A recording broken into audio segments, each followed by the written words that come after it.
Can You Buy a Quicker Divorce Settlement in Utah? By Braxton Mounteer, legal assistant. Will offering your spouse more money guarantee a quick Utah divorce settlement? Sometimes, but it often backfires.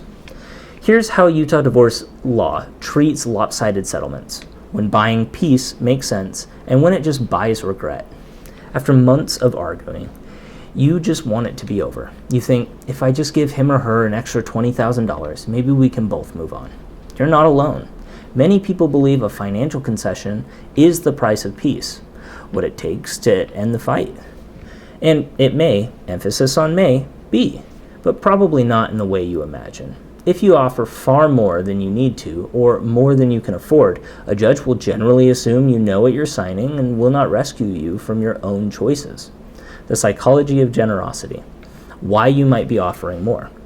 It's tempting to think that money can end all fights, but the desire to overpay often comes from a deeper emotional place. Buying peace. You may be seeking an escape from the emotional pain and the conflict of the divorce process. Guilt. You might feel guilty about the divorce, a past affair, or the impact the split will have on your children. Offering more money can feel like an attempt to make up for these things. The hope for goodwill. You may believe that being generous to your spouse will cause your spouse to be more generous with you when it comes to settling other issues in the case, that it will lead to better co-parenting and fewer future disputes. This is all understandable, but not necessarily wise. Why more money is not always the shortcut you think it is.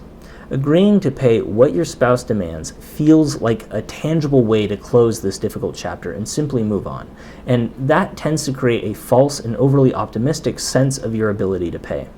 Moreover, in these cases, the dispute is rarely just about money. Sometimes a spouse is motivated by a desire for control, revenge, or a need for validation.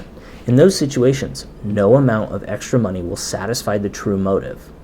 When offering more can work, there are situations where giving a little extra is a smart, strategic move. Keep in mind, however, that these scenarios are often the exception, not the rule.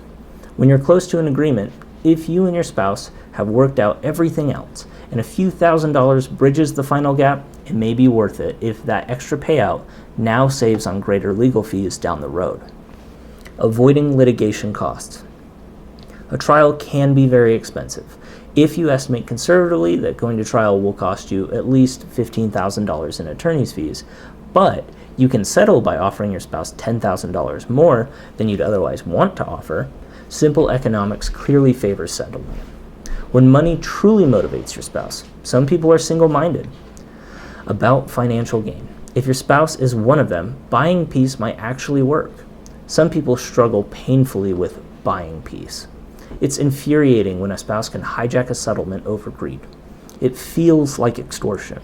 It might very well be extortion. But the legal system and the people who administer it are not perfect. They can make mistakes. They can be biased. What does this all mean to you from a settlement standpoint? Don't compromise your core values, but standing on principle is not always worth the cost, and some principles can accommodate compromise without compromising your good character. When overpaying backfires. This is where people get burned and live to regret their decision. The signal of desperation. If you suddenly offer an extra $20,000 just to settle, your spouse may think, well, if he or she can give me that without so much as blinking, I'll hold out for more. You might actually prolong the case instead of shortening it. You may cause the case to get more expensive. Buyer's remorse. Once you overpay, you live with the consequences, and don't count on undoing it later. Courts don't rescue spouses from bargains they willingly made, but later come to regret. Smarter settlement strategies. Instead of defaulting to, I'll just give him or her more money, try these more reasoned and effective approaches. Know your baseline. Work with your attorney to calculate what a likely outcome at trial would be. This gives you a rational benchmark for all negotiations. Use mediation and settlement negotiations wisely. Utah law requires most parties to attempt mediation. Go into mediation or any settlement discussion prepared and with a clear objective, not desperation. Offer non-monetary concessions. Sometimes, giving up a sentimental item, like a piece of art or a car, can be a more effective way to close a deal than offering more money. The value of these items is often in the eye of the beholder, allowing you to concede something that holds more emotional weight than financial value. Frame offers as fair, not panicked. Your spouse is more likely to accept an offer that looks reasoned and even-handed, not one that screams, "Please take this so I can get this over with."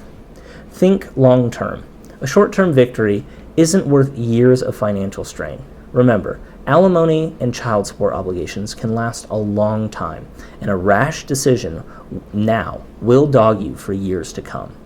Offering more than required can make sense if it avoids higher litigation costs or closes a small gap.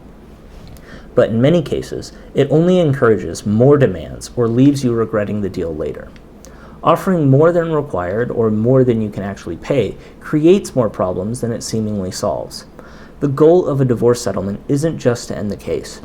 The goal is to end the case fairly and sustainably. Buying peace at any price isn't peace. It's just an additional kind of loss.